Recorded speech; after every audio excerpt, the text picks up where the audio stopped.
रब्बिल आलमीन अस्सलातु वस्सलामु अला रसूलिहिल करीम व आलिहि व अस्हाबिहि व अहले बैतिहि अजमाइन। दूरे काছে देशे ও প্রবাসে যে যেখান থেকে দেখছেন সকলকে জানাই আন্তরিক মুবারকবাদ ও সালাম। আসসালামু আলাইকুম ওয়া রাহমাতুল্লাহি ওয়া বারাকাতুহু। আজকে আলোচনা করব শাওয়াল মাসের 6টি রোজার গুরুত্ব এবং ফজিলত সম্পর্কে।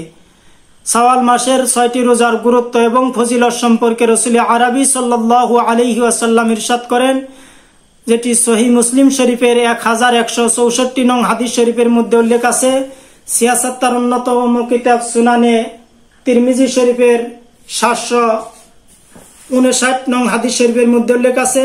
সিয়াসাত্তার আরেকটি কিতাব সুনানে আবি দাউদের 2433 নং হাদিস শরীফের মধ্যে উল্লেখ আছে। আল্লাহ রাসূল সাল্লাল্লাহু আলাইহি সাল্লাম ইরশাদ করেন, আন আবি আইয়ুব রাদিয়াল্লাহু তাআলা আনহু আন নবী সাল্লাল্লাহু আলাইহি সাল্লাম قال মান সামা রমাদান সুম্মা আতবাহু বিসিত্তিন মিন সাওয়ালিন ফাকান্নামা সিয়ামুদ দাহর।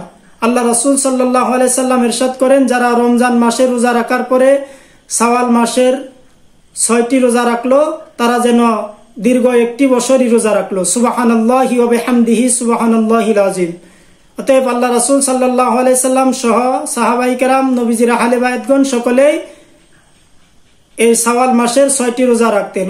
অতএব আমাদের উচিত শাওয়াল মাসের 6টি রোজা রাখা। কেননা আল্লাহ রাব্বুল আলামিন পবিত্র কোরআনুল কারীমের মধ্যে সূরা আনআমের 160 নং আয়াতের মধ্যে ইরশাদ করেন, মান জাআ বিল হাসানাতি ফালাহু আশরু আমসালিহা।